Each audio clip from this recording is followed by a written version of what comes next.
Hello, hello. It's Business Partner B1 Plus, Unit 6 Entrepreneurs, Lesson 6.3, Part B Communication Skills.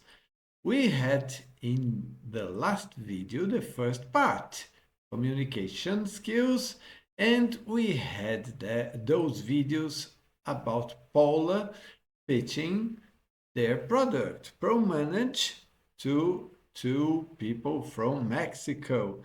They were hesitating to buy the product, but she influenced them with very interesting skills. And we are going to deal with these skills in this video. So if you have to influence people, this video is for you. If you work in a company or if you live in a family, this video is for you. So let's learn here how to deal with objections. Objections aren't bad. They aren't necessarily bad. They are a way that the person that is buying the product uses to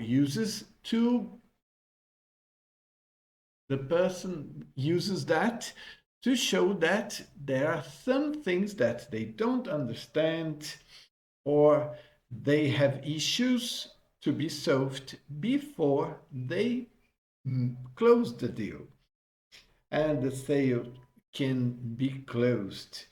Very interesting. If we probe or if we ask the right questions, we have very good answers, and then we can conduct the sale to close the deal. Very interesting. We have this here, this table. It shows 4 steps for dealing with objections. Acknowledging that you show that you understand the other person. It's very important to show that you understand the other person, because otherwise it seems that you are only pushing. Do you remember that? We had push and pull here, in which in push style people try to influence through the strength of their ideas and opinions, their status, by listing benefits for the other person and by getting the right people to support them. That's okay. There's a value in it. But if the person has an objection, you have to show that you understand. The person is important, and then you are going to convince the person if you show that you understand. If you show your value, the value of the product, maybe you aren't. But using pull style, you show empathy and focus on finding out more about the other person's needs, interests, and challenges. So if there's an objection, you show that you understand, and then you try to understand better. And this is pulling style. And after they give you their reasons, you show your answer to that, and then you try to confirm or to check whether your solutions are okay for the people. So we have these 6 sentences here that we have to put in the correct areas of the table. Let's see here. Acknowledging. I'm aware that I appreciate that the time is important for you, for example. That's a fair idea. That's a fair point. That's a good point. And then you show that you understand the other person. That's an interesting point, all right? And after that, you probe by checking by asking questions. What is your main concern? And you confirm, do you have a deal? If I do this, does that address your concerns? You see? So let's check these sentences and try to put them in the correct places. Look at this one. I totally understand your concern. That's acknowledging, right? And that's why there's provision for us to support the platform. That's why, and here you have probing or answering. You tell me, sorry, the most important thing for you is, and you're probing, right? And 4, can I ask why you don't think the finances will work out? You are checking something and you're probing them. That doesn't have to be a problem. I would, I could, we could, you can. So if the person shows a problem, you can answer by saying that.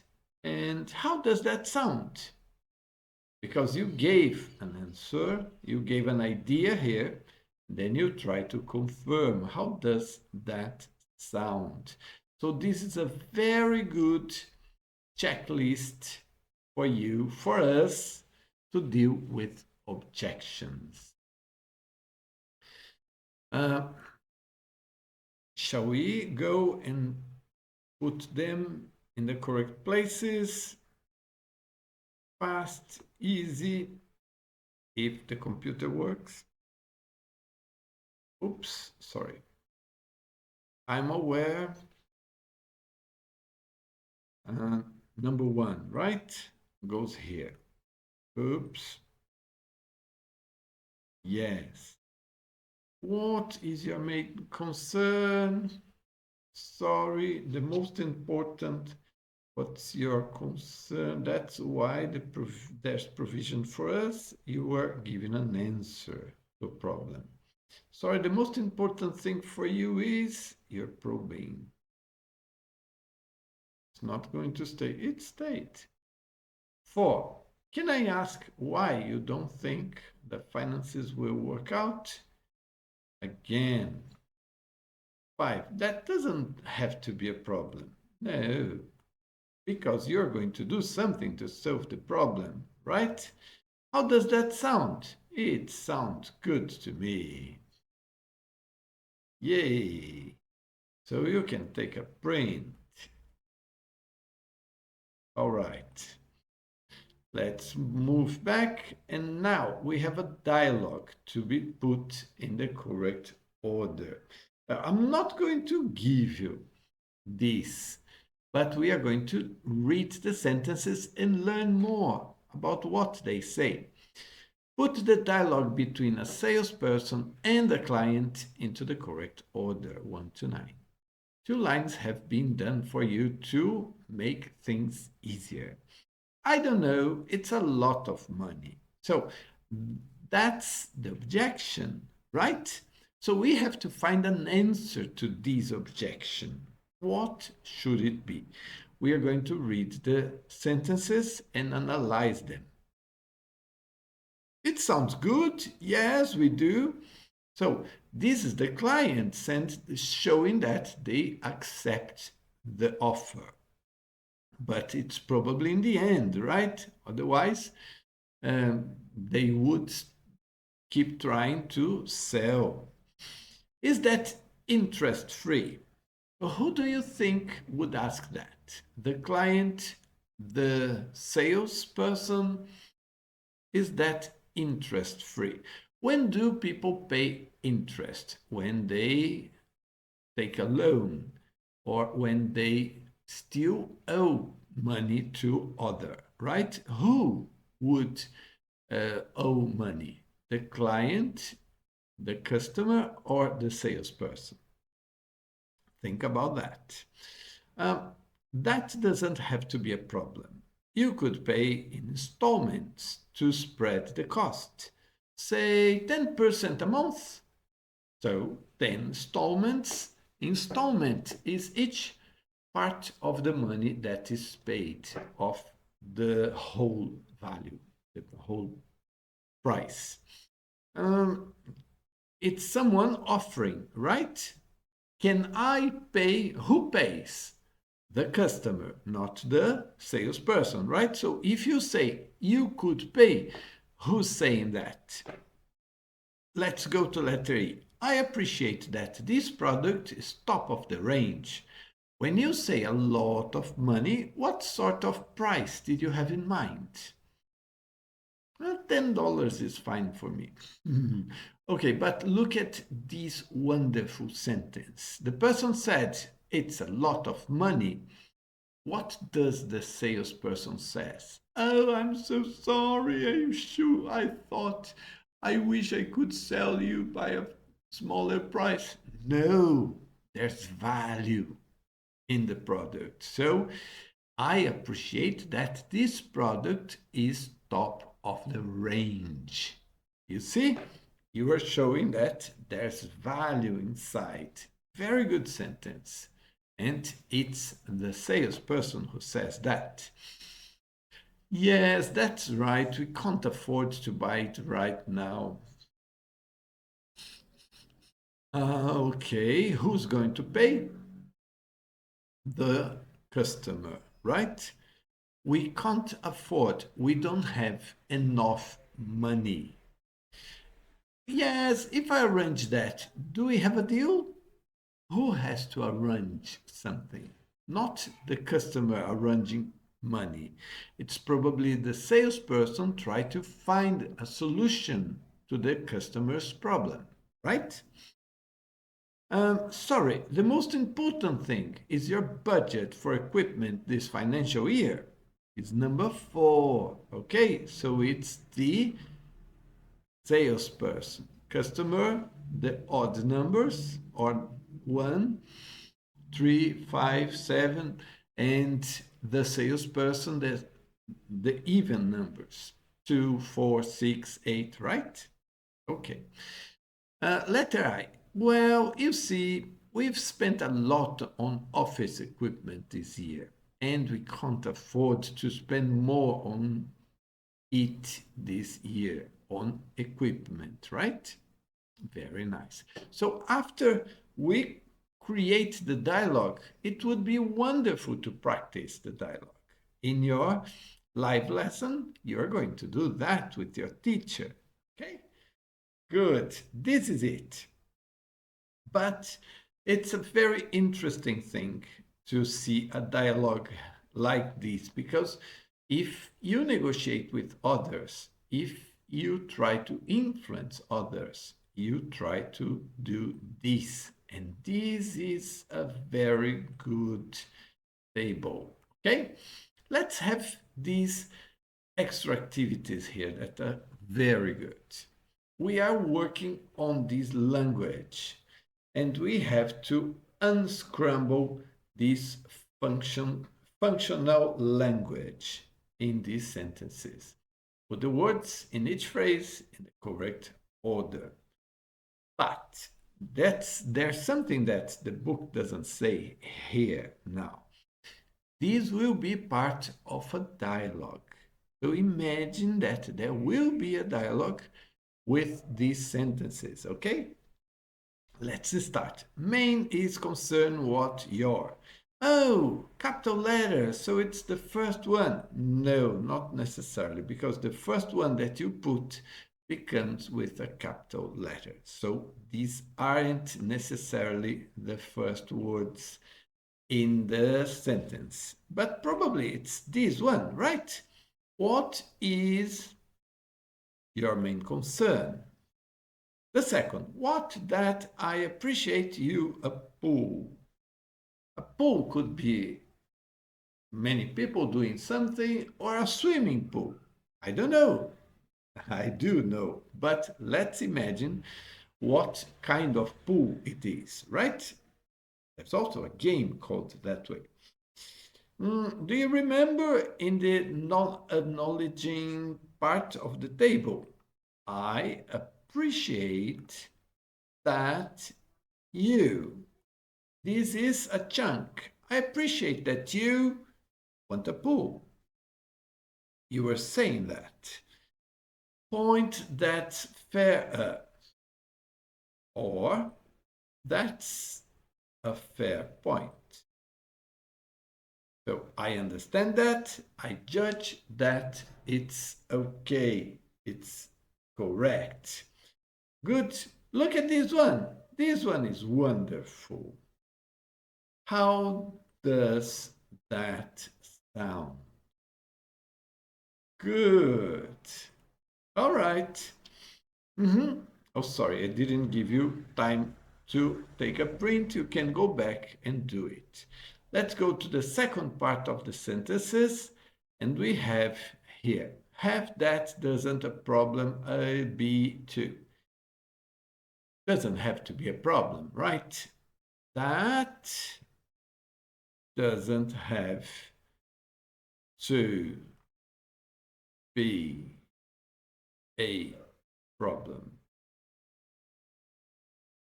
Oh, that's nice then. That doesn't have to be a problem. It will be easy to solve the issue, the objection. I can why Pooh ask we need. It's a question, right? Right? So, can. It could be why, because it's a question word, right? Let's see, why can I ask? No. Can I ask why a pool? Why we need a pool? Can I ask why we need a pool? Look, you don't need an auxiliary verb here because the question is here. Can I ask? Yes, you can. I'm waiting for you to ask me. Obviously, this is an indirect way to ask a question. Can I ask why we need a pool?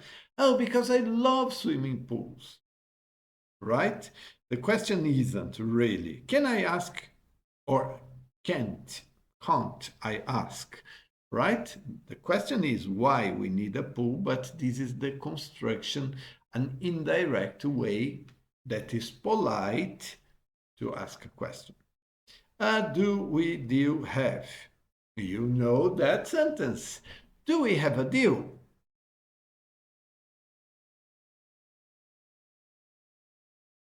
Do we have a deal?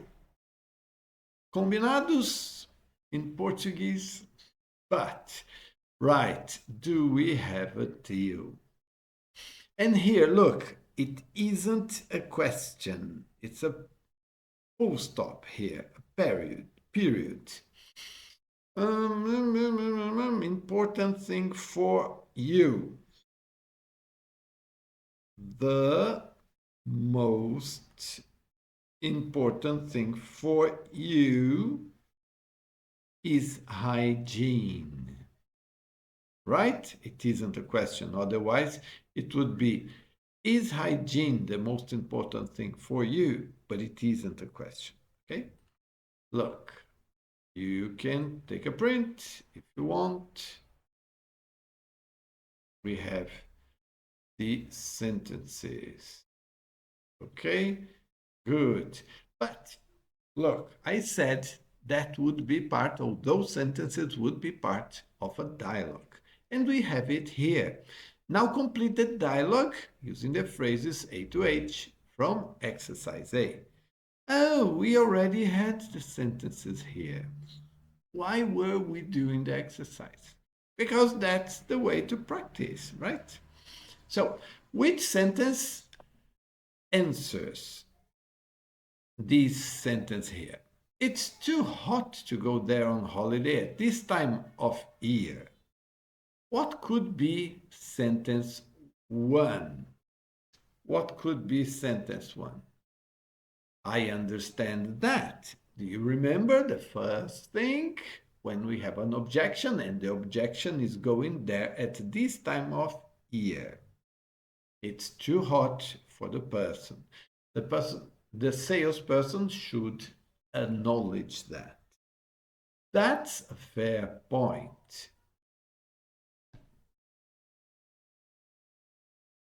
And then he would try to probe or to bring something.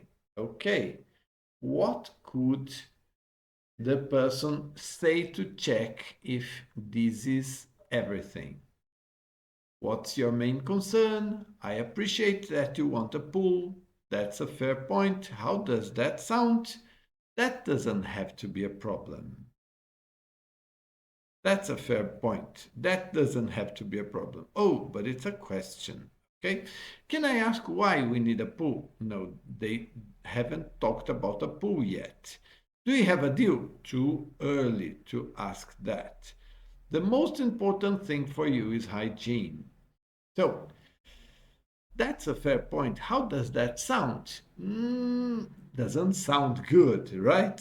Doesn't sound it's here. But what is your main concern? I want to learn more from the client because with the information the client gives me, I can help him buy my product, right? So let's see. What is your main concern? Well, that I won't get any sleep at night because it's too hot, right? So, I see. We can book a hotel with air conditioning. But how do you show that you understood? You say that it doesn't have to be a problem. So you are showing that you can solve the situation, that objection. It doesn't have to be a problem because we can book a hotel with aircon. Sounds good to me. What about a pool? We'll be by the beach. So if you go to the beach, you don't need a swimming pool, right? So then you ask, we'll be by the beach, and now you can talk about the pool. Can I ask why we need a pool? It sounds logic to ask here this question, right? And it's letter F. Oops. Well, it's cleaner and safer. Okay, so I appreciate that you want a pool. The most important thing for you is hygiene. No, it's probably, well, yes, maybe. I don't know that you want a pool. Let's see if the person insists on a pool. So, yes, that's right. And safety. Hygiene and safety. Okay. So it's probably letter H. The most important thing for you is hygiene. You're going to Turkey and it's not your country, so you want to be sure that there will be hygiene. Yes, that's right. And safety. We can book a hotel by a beach with lifeguards, so there will be safety, right? You're offering that, so what do you ask? Do you have a deal or how does that sound? I think it's letter D because you aren't closing yet. You need to see something positive from the client. Let's go there and try this one. Oops. Oop. How does that sound? It sounds good. I'd prefer a hotel with a pool. Okay, then I appreciate that you want a pool. Okay. Yes, and the aircon. The aircon from sentence, the second sentence here, or the fourth sentence. And the yes, aircon, yes. If we book a hotel with a pool and aircon by the beach with lifeguards, do we have a deal? I love this kind of exercise because there are objections. But the person is there to buy. The person didn't leave home just to say, no, I don't want that. It will be too hot. It will be dangerous. No, the person wants to travel. And if you are a travel agent, you want to sell your product and solve all those objections, answer them, right? Yes, I think so. Turkey, here we come. Wonderful country, Turkey. Are you from Turkey? Tell us more in the comments about Turkey, about the beautiful places, the history. Have you visited Turkey? What do you know about Turkey? Leave comments about that, please. Okay.